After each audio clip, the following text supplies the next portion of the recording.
এসএসসির board challenge নিয়ে সুখবর রয়েছে। শিক্ষা মন্ত্রণালয়ের একাধিক কর্মকর্তার সাথে আমি বোর্ড চ্যালেঞ্জ প্রসঙ্গে কথা বলেছিলাম। তোমরা জানো তোমাদের রেজাল্ট অত্যন্ত খারাপ হয়েছে শিক্ষা মন্ত্রণালয়ের কিছু সিদ্ধান্তের কারণে। হ্যাঁ, তোমরা স্টুডেন্টও খারাপ, তাই তোমাদের এত শিক্ষার্থীরা ফেল করেছে। কিন্তু তারপরও শিক্ষা মন্ত্রণালয়ের কিছু সিদ্ধান্ত ছিল, যার মধ্যে উল্লেখযোগ্য ছিল গ্রেস মার্কের বিষয়টা। তারা গ্রেস মার্ক দেয়নি, এমনকি পরীক্ষার খাতা মূল্যায়ন নিয়েও অনেক প্রশ্নবিদ্ধ বিষয় রয়েছে। সেক্ষেত্রে আমরা প্রশ্ন করেছিলাম বোর্ড চ্যালেঞ্জের ক্ষেত্রে এমনটা করা হবে কিনা। এই পয়েন্টে কিছু কথা বলেছে, যেটা তোমাদের জন্য অত্যন্ত সুখবরও বটে। তোমরা জানো তোমাদের রেজাল্টে কি পরিমাণে অনিয়ম হয়েছে। কিছু উদাহরণ তোমাদেরকে দেই। যেমন যশোরে 48 জন শিক্ষার্থী পরীক্ষা ফেল এসেছে। দেখা গেল যে তাদের ব্যবহারিক নম্বর যোগ হয় নাই, তাই তার ফেল আসছে। এবং পরবর্তী যখন নম্বরটা যোগ করলো তখন সে পাশ করলো, এমনকি তার মধ্যে 7-8 জন এ+ও পাইলো। ভুল কার? ভুল বোর্ডের, ভুল শিক্ষকদের। আবার ওপাশ থেকে একজন শিক্ষার্থী এক বিষয়ে ফেল করছে, সে পরীক্ষা দিয়েছে এক বিষয়ে, তার ফেল আসছে অন্য বিষয়ে। একজন শিক্ষার্থী পরীক্ষা দিয়েছে এক বিষয়ে, ফেল করছিল, তার ফেল আসছে এখন 3 বিষয়ে। এরকমের রেজাল্ট নিয়ে অনেক প্রকার অনিয়মের কথা আমরা শুনেছি। এর মধ্যে অনেক শিক্ষার্থী পৃথিবীর মায়া ত্যাগ করেছে একমাত্র বোকামির কারণে, তাদের রেজাল্ট খারাপ হয়েছে এই কথা শুনে।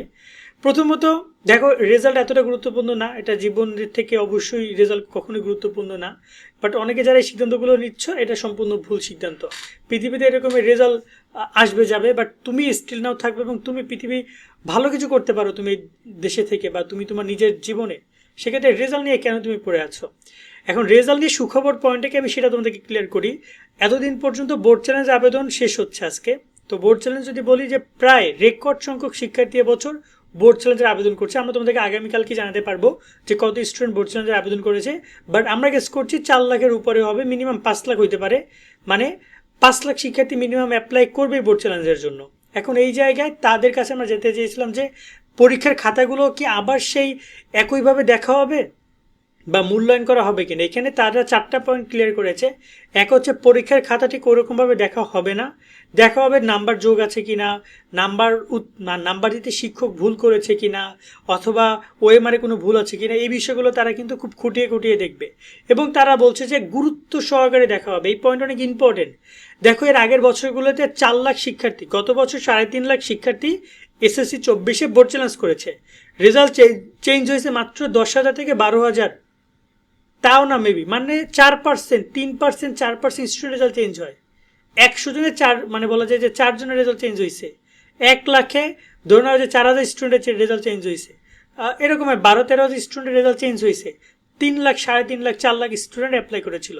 এখন যদি শিক্ষা বোর্ডগুলো, এটা আমাদের দীর্ঘদিনের অভিযোগ, যদি শিক্ষা বোর্ডগুলো তোমাদের রেজাল্টটা খুবই গুরুত্ব সহকারে দেখে, মূল্যায়ন করে, তাহলে তোমাদের যে রেজাল্ট যে পরিবর্তনের যে একটা হার, আমরা যে 4-5% বলছি, এটা অনেক বৃদ্ধি পাবে, এটা আমাদের ধারণা।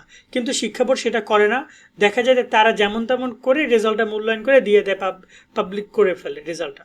সেক্ষেত্রে আমি তোমাদেরকে বলবো যে এই ক্ষেত্রে এই বছর বোর্ড চ্যালেঞ্জের ক্ষেত্রে তারা চেষ্টা করবে সঠিকভাবে মূল্যায়ন করার, এবং যে সকল শিক্ষকরা ভুল করবে তাদেরকে ব্ল্যাক লিস্টেড করবে। ব্ল্যাক লিস্টেড মানে বুঝো, তারা আর পরীক্ষার খাতা কখনোই দেখতে পারবে না। এক্ষেত্রে তোমাদের সমাধানও হবে, এবং ওই শিক্ষকদেরকে ব্ল্যাক লিস্ট করবে, এবং তারা আর পরীক্ষার খাতা কখনো পাবে না শিক্ষা বোর্ডের নিকট থেকে। এরকম সিদ্ধান্ত তারা নিয়েছে, এবং এবছর সেটার উপর আরও বেশি আমল করা হবে, বেশি কাজ করা হবে, যাতে করে কোনো শিক্ষার্থীর জন্য ক্ষতিগ্রস্ত না হয়। এবং আমরাও তাদেরকে এটা বলেছি যে একজন শিক্ষার্থী বোর্ড চ্যালেঞ্জের আবেদন করেছে, সে অনেক আশা ভরসা নিয়ে বোর্ড চ্যালেঞ্জের আবেদন করেছে যেন তার রেজাল্টের পরিবর্তন হয়। এক্ষেত্রে যদি শিক্ষার্থী যোগ্য হয়, সে যদি সত্যি তার নাম্বার পাওয়ার যোগ্য হয়, সেক্ষেত্রে তাকে সেই নাম্বারটা দিয়ে পাশ করে দেওয়া হয়, অথবা তার রেজাল্ট আপডেট করে দেওয়া হয়। যদি শিক্ষার্থী যোগ্য না হয়, সেক্ষেত্রে কোনো কিছু করার নেই, এখানে সেই রেফারেন্সটা হবে না।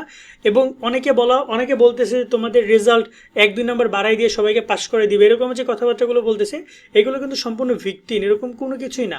বোর্ড কখনো খাতার ভিতরে যাবে না। খাতার ভিতরে যাবে তোমার নাম্বার যোগ করার জন্য, কোনো পৃষ্ঠায় নাম্বার দিতে শিক্ষক মিসিং করছে কিনা। দেখা গেল একটা সৃজনশীলে ক খ গ ঘ 4টা পার্ট, সে ক খ গয়ে অ্যান্সার করছে, ঘ নম্বরটা সে দেখেই না, পৃষ্ঠা উল্টায় চলে গেছে, ওই জায়গাগুলো দেখবে। এবং এটা অনেকে মনে করতে পারে যে এরকম ভুল কম হয়েছে, বাট নর্মালি এক একজন শিক্ষক 300-400 খাতা পাইছে, সেখানে এই 2-4টা 10টা ভুল 20টা ভুল ন্যাচারাল ব্যাপার হইতেই পারে শিক্ষকের মাধ্যমে, এবং তাদের বিরুদ্ধে ব্যবস্থা নিবে।